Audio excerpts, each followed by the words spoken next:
Olá, estudantes! Vamos à nossa aula 07. Hoje falarei para vocês sobre a concordância do verbo com o sujeito simples e composto. Antes disso, vamos revisar algumas classificações que estudamos anteriormente.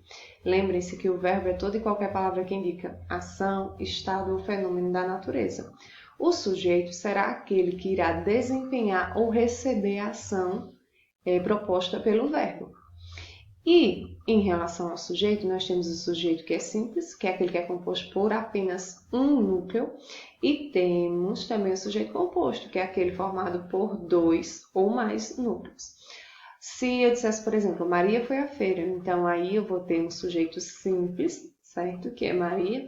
E se eu dissesse Paulo e Carlos foram ao campo, então observe que eu teria um sujeito composto, porque Paulo e Carlos foram ao campo. Vamos agora à concordância do sujeito simples. Professor, o que é a concordância? A concordância vai ser a relação entre o sujeito e o verbo. A primeira regra, que é chamada também de regra geral, será aquela onde o verbo irá concordar com o sujeito simples em número e pessoa. Vamos recordar, na sala de aula eu expliquei para vocês, número quer dizer singular e plural.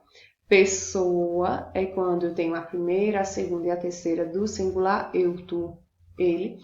Quando eu tenho a primeira, a segunda e a terceira do plural, nós, vós, eles ou elas, certo? Lembrem-se disso. Quando eu tenho um exemplo, a criança ganhou uma bicicleta nova. Observem comigo que o meu sujeito é a criança e é um sujeito simples, que é associada ao verbo ganhar.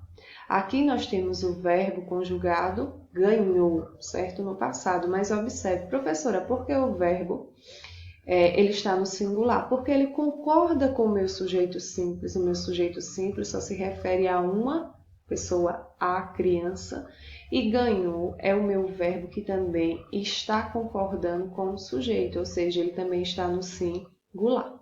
Vamos à segunda regra. Quando o sujeito é representado por um substantivo coletivo, lembrem-se que os substantivos coletivos são aqueles que indicam grupos de coisas. O verbo fica no singular. Por mais que o meu substantivo ele indique mais de uma coisa, o verbo não irá para o plural, ele permanecerá no singular. Vamos ao exemplo. O grupo gostou muito da viagem. Grupo significa mais de uma pessoa, mas o verbo que eu estou atribuindo aqui, que é gostar, será escrito no singular. Por quê, professora? Porque pela regra, pela gramática, mesmo que o meu substantivo ele seja coletivo e indique mais de um, o verbo continua escrito no singular, porque o grupo, certo? Por mais que indique mais de um, o verbo continuará escrito no singular. Quando o sujeito é representado por nomes próprios de lugares, títulos, obras, precedidos de artigo no plural, o verbo também fica no plural. Vamos aos exemplos para compreender melhor esta regra. Os Andes são a maior cordilheira do mundo. Observe que aqui eu tenho os Andes e se refere a um nome próprio. Por mais que esse nome próprio esteja, você Andes, Estados Unidos, são expressões que são escritas no plural. E além disso, ele vem precedido de artigo no plural, antes. Então, o meu verbo, mesmo que ele seja de ligação, ele tem que estar no plural. Eu não poderia dizer de maneira nenhuma, os Andes é a maior cordilheira do mundo. Porque observe que eu tenho um nome próprio, ele é precedido de artigo no plural, então desta maneira sempre nós teremos aqui a versão no plural, são e não é.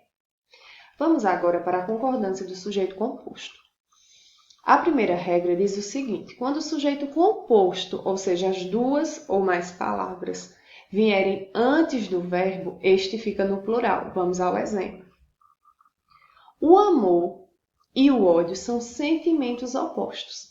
Quem é o meu sujeito composto? O amor e o ódio. Quem é o meu verbo? Eu jamais, sobre hipótese nenhuma, poderia dizer. O amor e o ódio é sentimentos opostos. Por quê? Porque toda vez que o meu substantivo composto estiver antes do verbo, sempre o verbo ficará no plural.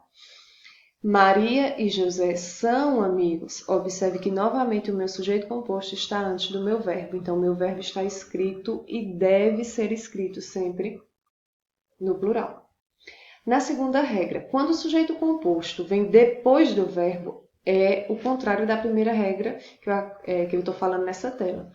Este concorda com o núcleo mais próximo ou com todos, ficando no plural. Então, observe que quando o meu substantivo composto ele estiver depois do verbo, eu terei duas possibilidades de escrita.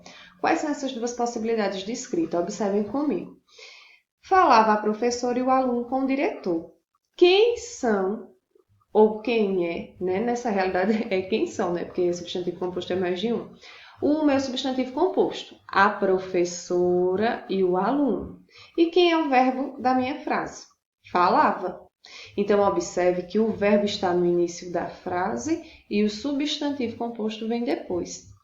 Veja que a regra diz, concorda com o mais próximo. Quem é o mais próximo? Professora. Então, fica falava a professora e o aluno com o diretor. Mas eu também posso concordar com todos, ficando no plural. Ou seja, falavam a professora e o aluno com o diretor. Eu posso tanto concordar com o mais próximo, que é professora, ficando no singular, quanto eu posso colocar o meu verbo no plural para concordar com professora e aluno.